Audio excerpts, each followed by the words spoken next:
me today, we have the privilege of Mr. Lawrence Liu. And Lawrence is the Director of AI Innovations at AI Singapore. And as we all know, this operation has been around for a number of years and has successfully helped a number of companies look at how AI solutions can be implemented.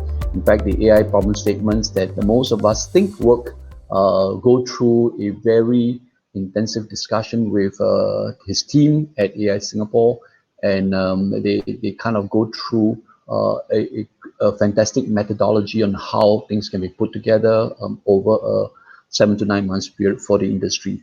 So we've invited Lawrence to come and share with us the 100 Experiment project that he's leading, entitled Building 100 Experiments for Success. I will now hand you over to Mr. Lawrence Liu, who will share with you his presentation. Thank you. Lawrence, please take over.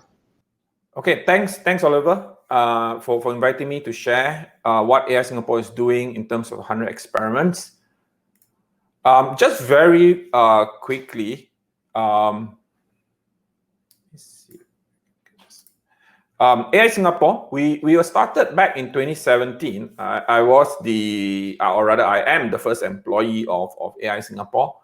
And it's the first of its kind of national R&D program where, besides funding and supporting researchers in the IHL and research institute, we also work very closely with the industry, and in particular through the program that Oliver mentioned, the 100 experiments. The goal of AI Singapore is to build deep capabilities in AI for Singapore, grow the local talent pool in terms of researchers, and later on we added in engineers and everyone, and to accelerate the whole AI ecosystem, right? And in AI Singapore, we have 4 pillars. We have one group that looks at AI research, so they fund researchers in fundamental research for AI. Another group, AI technology, looks at national level problem statements that requires a much bigger team and may take anywhere from 5 to 10 years to solve. AI governance is new, so this team was just set up about 2 months back, and they will look at AI ethics and governance and accountability. Myself, my team, we are responsible for innovation and makerspace, and the whole mandate is getting industry to adopt AI. So, in AI innovation, our goal is to get industry to adopt AI, and it's not so much about giving them the money, but actually to co-create the solutions for them. And typically this is done in 2 to 7 months. And what the industry gets is actually a working system, MVP in a sense, where they can actually deploy and go to market, right? Our program is very different from other projects which some of the audience here may have participated in, where you work with the universities, and after 2 years you get a published paper and you get some algorithm which you still need to put in engineers to create a production system. In the 100E and makerspace, you get a production ready system in 2 to 7 months. So who are some of the industry organizations in Singapore that have benefited from this program? We support both startups, SMEs, MNCs, and large local organizations. For example, we have helped IBM, the Japanese plant here, to actually build an AI model to predict what are the equipment that's being manufactured, not just in Singapore, but globally, that may have potentially very high return rates. We have helped Sompo Insurance to build a fraud detection system in their insurance claim process. We have helped GIC to build a tax analytics system to basically ingest thousands of documents that they get a day, and then to streamline and flag those important ones, relevant ones that the analyst needs to look at with respect to the country and the portfolio that they are looking at. We have helped HP to reopen their factory safely last year after circuit breaker, where they saw a solution that we call it Fine Post. Basically, it's able to do social distancing, And when they saw it, they approached us, and within 2 months, right? The first 3 projects was done in 7 months. The HP project was done in 2 months, where we fine-tuned FinePost, and then HP installed that onto 50 embedded systems with attached cameras to reopen the whole factory safely in Singapore.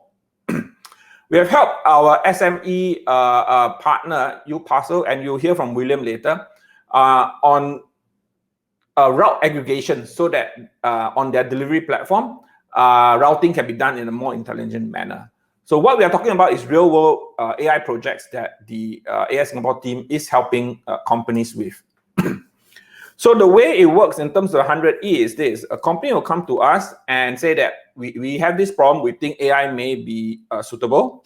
We'll evaluate, and if we think that it is something that we can support, AI Singapore will contribute up to 180 to 250K cash. The company must match this 1-to-1. That means if AI Singapore put 180, the company must put 180. Typically about 30% cash, 70% in kind. In kind would be their manpower. The cash from the company, the cash from AI Singapore is combined together, and then we don't give the money to the company. This is the difference. We take the money to actually assemble a team in AI Singapore that will then build your solution for you in 7 months. Okay? And how do we select projects? We actively go out, but we also have a lot of companies coming to us because they hear of it. And we have criteria that obviously you must have the data sets, you must be Singapore based, you must have an engineering team, you must be keen to grow an AI team here in Singapore. If you're only a sales office and your engineering team is in Vietnam or India or wherever, I'm not interested to support. I want you to grow an AI team here. So if you can commit to that, we can consider supporting you. And lastly, one of the key criteria, and which the earlier speaker, Koo, also spoke about, there must be value in doing this project. We're not interested in doing projects which is a checkbox in your KPI. You have to justify the ROI. Either is it revenue generated, cost savings, so on and so forth. Once the committee once the committee approves, the project starts. The people that will be working on your project full time, these are not part-timers, are one AI engineer supported by the various teams that AI Singapore have in terms of data engineering, cloud and AI and platform solution architects, the senior AI scientists in our team, and project management, because 7 months is very short. We need to get to, we run agile, we run 2 to 3 week sprints, and we need proper Scrum and agile management, project management for that. And then something that's unique in this program is we have AI apprentices. AI apprentices are not students. They are Singaporeans who actually quit their jobs to join our apprenticeship program. It is not you raise your hand, you say you want to join, we will accept you. You have to pass our test. There's only 2 criteria. 1, you must be a Singaporean. 2, you must pass our test. We are looking for apprentices who basically more or less self-taught themselves AI and machine learning, Python typically, for the last 1 to 2 years. Because some of these are PMETs who may have been working in the industry for 5 or 10 years and may have never studied AI or Python. It doesn't matter. Some of them could be fresh graduates that had the benefit of a university course in AI. But it really doesn't matter. What we are looking for is Singaporean, you pass our test. Our test is basically, are you able to build a basic AI ML pipeline, including data cleaning and so on and so forth. And you'll be surprised. Only about 20% of the apprentice comes from a computing background. The rest come from a lot of different backgrounds. Okay, so this is how we have combined the 100E with the apprenticeship program to create a very innovative way to, 1, get projects done for the industry, 2, train our local Singaporeans. And when our apprentice, they complete the 9 months with us, they'll be certified AI engineer. And we'll talk a little bit more about that. Koo already spoke about AIP. So AIP today is the body that we are using to certify the AI engineers. Just very quickly, over the last 3.5 years that we've been running this program, we have engaged more than 500 companies in Singapore. We have approved 75 of these projects. So originally, I would have told you, I only have another 25 companies that I can support. But the good news is no, I actually have 125 because I've been given additional funding to do another 100 projects. So I have 125 projects. So my KPI got extended. We have helped companies all across different industries. It doesn't really matter where you come from. As long as you meet our criteria for support, we'll try to support. And because of the uniqueness of our engineering team, where they come from all walks of life, we are able to handle actually quite a diverse range. So like I said, only 22% of our apprentices come from computer science background. 26% are actually engineers, mechanical engineer, electrical engineer, so on. Another 26% comes from science, the chemistry, the physics, the maths. I think 2 batches ago, I had a PhD in biochemistry. Batch 2, I had 3 engineers from engineering, 2 to 3 PhDs, graduates from NUS engineering, right, that got into the apprenticeship program. I have 13 to 14% who actually are accountants, social scientists, or studied social science, business. Last batch, I had a lawyer, I had an accountant. The only discipline that I have not had is a doctor. Other than that, I think I have most disciplines that you find out in the market. The difference is that these are people who are so passionate about data and in their strong interest. They actually self-taught themselves to a level that they can actually pass our technical tests. We typically had about currently we are doing batch 9 recruitment. We have 352 who applied. We are probably only going to take about 30. So it's very, very hard to get into the program. So we have talked about the AI apprenticeship program, and the apprentice, we retain I try to retain about 7 to 8 every batch. I mean, the reason, I didn't talk about it, but the reason why we created the apprenticeship program is not because the Singapore government or NRI said, Lawrence, you must do this training. No. The only KPI given to me was do 100 experiments. But when I want to do these 100 experiments, I need engineers. And when I try to hire, just like every one of you out there, you find that, hey, you can't find the market, or it's so expensive because you have the Google and the Facebook that are hiring. It doesn't help that today we have our Shopee or Lazada and all the Chinese companies coming into Singapore. So I created the apprenticeship program because I felt that there was this group of Singaporeans that were super passionate, but they are not there yet. They just need a little help through putting them through real-world projects and through the 100 experiments. So that has allowed us to build our AI engineering team with originally 4 people.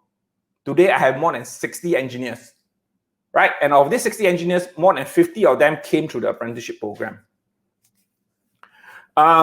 Besides the apprenticeship program, as we engage the industry, one of the biggest pushback was all the myths and all the misinformation about AI. A lot of people were afraid of doing projects with AI Singapore because they were afraid of AI displacing them in their jobs. And therefore, we created an AI for everyone. We did this back in the late 2017, early 2018. We actually ran this twice a month, and it was done face-to-face at that time. We had anywhere from 100 to 400 people in the audience, depending on which lecture theatre we managed to get. And today, AI for Everyone is already 100% online. We actually went online before COVID. So we were fortunate in that sense. Because it was very tiring for me to keep doing this twice a month face-to-face. I was delivering most of it personally for a very long time. And then I had groomed some of these apprentices that joined me, that we hired them. We found a few that could speak very well, that could present very well. And then I put them up as presenters, right? From there, we actually had a lot of requests for people to for us to create more training in AI for the industry. So we created AI for Industry. And to make sure that we get Singaporeans really young, we also created AI for Students and AI for Kids. So AI for Students, a lot of the schools are on board already. AI for Kids is where I need you guys to play your part. We will train you as trainers so that you can then go and teach your kids. And when you volunteer in the schools, to go and teach other kids, right? Because AI Singapore, our engineers are hired to do that in 100 experiments. Our role is not to go out and do training for kids, right? But the kids are nevertheless very important, and I wanted to reach out to them early. So we train parents to teach kids. This July, we even had kids teaching kids. That means kids who actually went through the AI for Kids and then used some of the materials to teach their peers, right, as a part of AI Festival. All the polytechnics IT today are using AI for Everyone as part of the foundation course. And SUSS is also using AI for Industry as a 4 or 5 credit bearing module. And if yesterday announcement, if you saw, the Singapore Civil Service College, right, has partnered with us to leverage our AI for Everyone to roll it out to all public service officers. And back in 2018, towards the end, we also created a formal certification for AI engineers. We call it, now it's called Chartered AI Engineer. It has associate level 1, level 2, and level 3. We created this in AI Singapore, and then we managed to persuade Khoo Ping Shung to actually help us launch and create the AI professional association to then take this assessment out to the industry so that it's actually by the industry for the industry.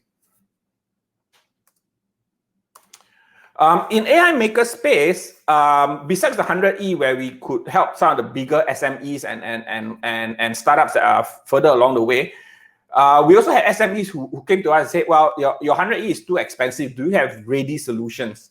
So while we know that in the market, there's a lot of ready solutions, but there are still some that are a bit out of reach for our SMEs.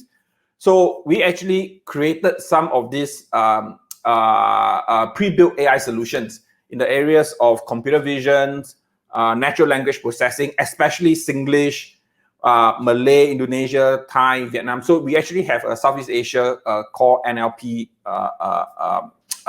offering today. The one that HP is using came from our computer vision team. So they basically saw it, and within 2 months, it was already up and running. The one that actually will help the SMEs a lot is the robotic process automation, RPA, more of automating workflows. Our Tech UI open source RPA tool is the world's most popular RPA tool. World's most popular open source RPA tool, freely available, just download directly from GitHub. It has probably 80,000 downloads to date, being used in over 100 countries. We have, over here, obviously, we have the usual entities using it, including various government agencies, including MOE. Overseas, we have people like even Accenture that's using it. We have Bank of Brazil that is using it, rolling out on a large scale. Besides these breaks to help accelerate adoption, we found that for a lot of our SMEs, we needed more hand-holding, and therefore we came out with more workshops that are smaller than AI4E, right? Because AI4E, we're talking about 100 to 400 people in the audience. Then we came out with AI clinics that would maybe cover 20 to 30 people. And from those 20 to 30 people, maybe coming from 5 to 10 companies, those that are really interested will step up to our AI discovery workshop, which is a one-to-one, where we'll help them to distill out the problem statement and then identify what are some of the issues that they need to handle before even starting on an AI project. For example, on data, right? Data labeling, transformation, and so on and so forth.